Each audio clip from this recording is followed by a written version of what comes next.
നവകേരളം കെട്ടിപ്പടുക്കുന്നതിനുള്ള നിർണായക മുന്നേറ്റത്തിൽ 25 പ്രവർത്തന വർഷങ്ങൾ പൂർത്തിയാക്കി കിഫ്ബി.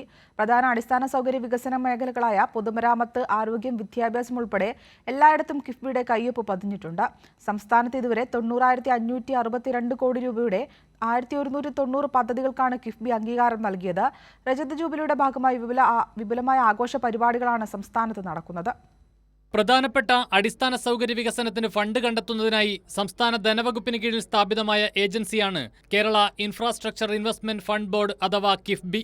വികസന രംഗത്ത് കാലങ്ങളായി നിലനിൽക്കുന്ന വിടവ് നികത്തി സംസ്ഥാനത്തിന്റെ സമ്പദ് വ്യവസ്ഥയെ ഉത്തേജിപ്പിക്കുകയായിരുന്നു ലക്ഷ്യം. ആ ലക്ഷ്യം മുൻനിർത്തിയുള്ള യാത്രയിൽ 25 പ്രവർത്തന വർഷങ്ങൾ പൂർത്തിയാക്കുകയാണ് കിഫ്ബി.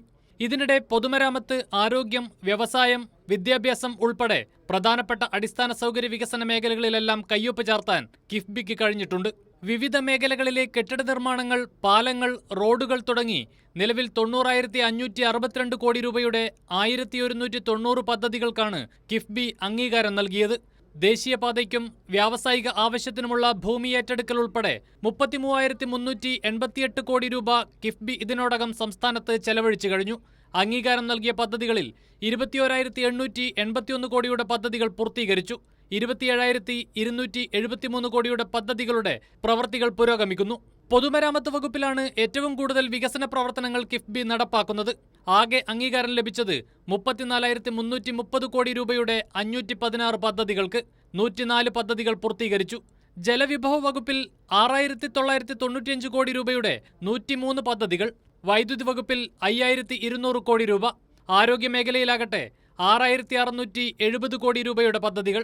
ഇപ്രകാരം 70,562 കോടി രൂപയുടെ അടിസ്ഥാന സൗകര്യ വികസന പദ്ധതികളും 20,000 കോടി രൂപയുടെ ഭൂമി ഏറ്റെടുക്കൽ പാക്കേജും അടക്കമാണ് 90,562 കോടി രൂപയുടെ പദ്ധതികൾ.